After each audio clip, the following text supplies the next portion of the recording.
Welcome to the Daily Vibecasting. Woo! Let's do this. Buckle up, everyone, because we are diving straight into the X feed.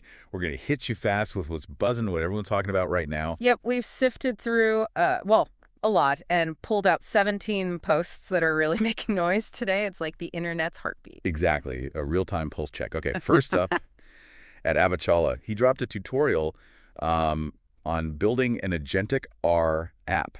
Agentic R, right. Yeah, using something called Qwen 3 LLM. And get this, you can run it all locally on your own machine. Okay, break that down. Qwen 3, that's the multimodal one, right? Handles different kinds of info. Spot on. And Agentic R, that's the part that, dynamically fetches the right info. Then there's Crew AI. Oh yeah, Crew AI for managing the different AI agents working together. Exactly. And Firecrawl for web scraping, a vector database for, fast lookups, and Alama lets you host it locally.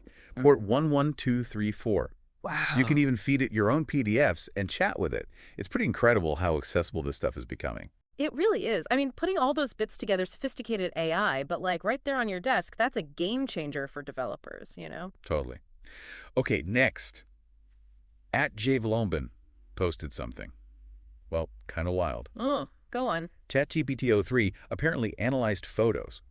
Just photos of whiteboard fragments from Cursor's office. Yeah, but what did it find? It basically mapped out their internal tech setup, like a Kubernetes-based pipeline. No way. The whole assembly line. Yeah, and a datagen module, probably for synthetic data. Smart. For AI training without using real customer data, right? Privacy compliant. Exactly. Figured out their dev-to-prod deployment, YAML automation, like the instruction manuals for their systems, even SOC2 observability stuff like SSH audit logging. And microservices too, I bet. Breaking the software down. Yep, mentioned that too. That synthetic data bit is key, though. Training AI safely.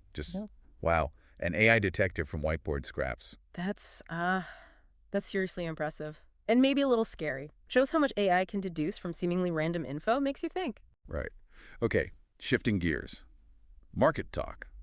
At Copesa Letter and at Unusual Whales are both flagging a post from President Trump. Let me guess. Stocks. You got it. Telling people to buy stocks now. This is after the market rebounded a bit when some tariffs got paused back in April 2025. Okay. And the reaction? Well, the replies are mixed. Lots of people worried about market manipulation. Pump and dump accusations flying around. Well, we've seen before how his tree comments like the China tariffs could shake things up, though Investopedia usually says a president's direct market impact is maybe marginal long-term. True, but the immediate buzz is definitely there. And strong opinions on both sides. Always something to watch when politics and markets collide like that. Okay, huge news now from @PopBase. White smoke. From the Sistine Chapel. Yep, means we have a new pope. Wow. That's major global news. And the white smoke, that's the tradition, right? Burning the ballots with specific chemicals. Exactly, potassium chlorate and rosin, I think. And the cardinals in their red robes. It all follows Pope Francis passing away in April. And this conclave happened amidst all those disinformation concerns, didn't it? Plus, the largest number of voting cardinals ever. Yeah, a really historic moment unfolding. Absolutely. A centuries-old tradition meeting modern challenges. Okay, back to trade for a second. At Real Donald Trump, linked to an announcement. At White House is talking about it, so is at J.D. Vance. What's the deal? Looks like a U.S.-UK trade agreement. Reducing tariffs on steel, aluminum, and cars down to 10%. Okay. That's lower than the 25% Trump had put on all steel and aluminum earlier, which caused some friction with, Canada and the EU. Right. But then you've got at Notarian 2025 being pretty sarcastic, saying they just negotiated back to April 2nd, referencing an older trade emergency thing. Political spin. Pretty much. J.D. Vance is calling it a great win for American farmers and manufacturers. But then you see replies from the U.K., some calling it dire. Someone else pointed out it only covers 3% of total U.S.-UK trade anyway. Yeah, that really shows the different perspectives, doesn't it? Trade deals are complex, and how you see them really depends on where you stand. Lots of angles. Definitely. Okay, let's switch to something visually cool. At Age Burkina is showing off what she calls next-level visuals. Using GPT-4o and JSON prompts. The images are these amazing iridescent sort of glass-like renderings. There's one of dice, another of a lighter, super realistic. And she shared the prompt. Yeah, the JSON specified things like glass with transparent and iridescent effects, studio HDRI lighting, black background. It's wild how AI can generate such precise visuals now. That's fantastic. It really shows AI isn't just about text anymore. It's becoming a serious tool for artists, giving them this incredible control over the final image. Lots of creative potential there. For sure. Okay, more Pope news flooding the feed now. At PressSec, that's Caroline Levitt, and also at End Wokeness. What's the update? Cardinal Robert Francis Prevost has been elected Pope Leo XIV. And here's the big headline.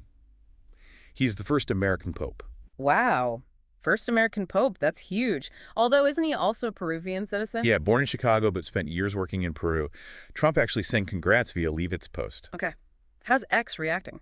Definitely some tension. Seems his potential views on climate, immigration, stuff like that. Yeah. Maybe not lining up with, say, the Medjay base.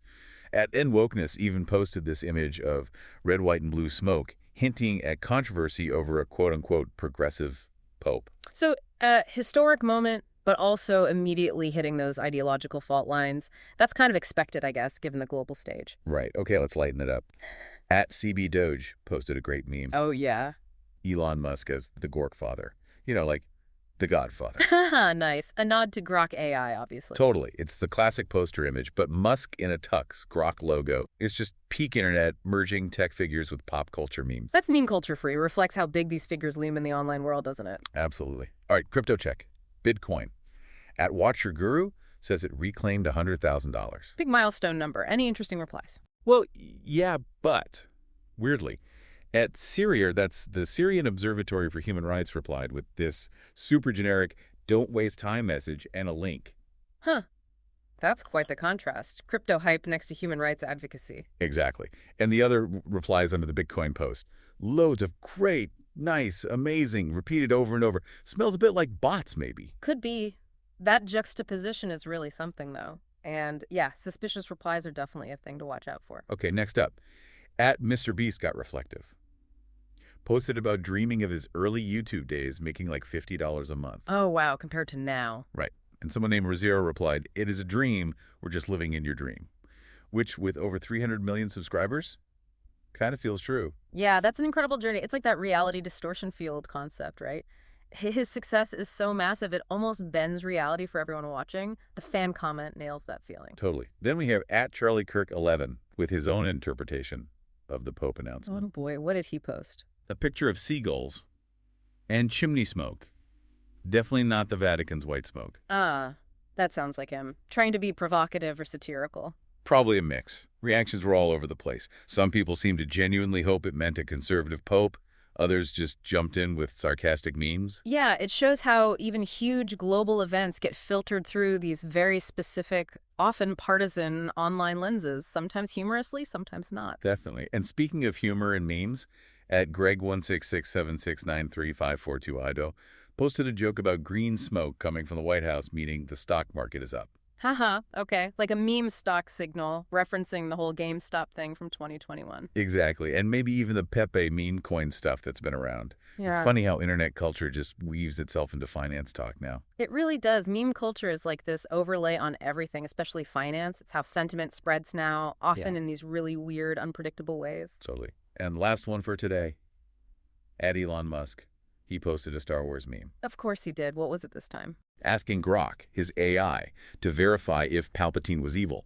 It referenced Obi-Wan's warning from Revenge of the Sith. You know, about Palpatine controlling things. Ah, the ultimate Star Wars manipulator. Musk testing his AI's pop culture knowledge, I guess, or its grasp of evil. Seems like it. Just a playful way to engage with AI using stuff everyone knows. It's an interesting way to interact with these powerful tools, using familiar stories to explore ideas, even fictional ones. Wow. Okay, deep breath. Oh. From do-it-yourself AI agents and ChatGPT detective work to presidential stock tips, a new pope, trade deals causing drama, AI art, memes about Elon, Bitcoin strangeness, and Star Wars. That was a whirlwind tour of the X feed today. It really was. Just shows the sheer speed and, frankly, the variety of stuff flying around online. It's a nonstop flood of information, updates, opinions. Absolutely. So with all this happening basically in real time, what grabs your attention the most? And how do you even begin to sort through it all? Good question to chew on. That was your daily vibe casting. Stay tuned. Stay sharp.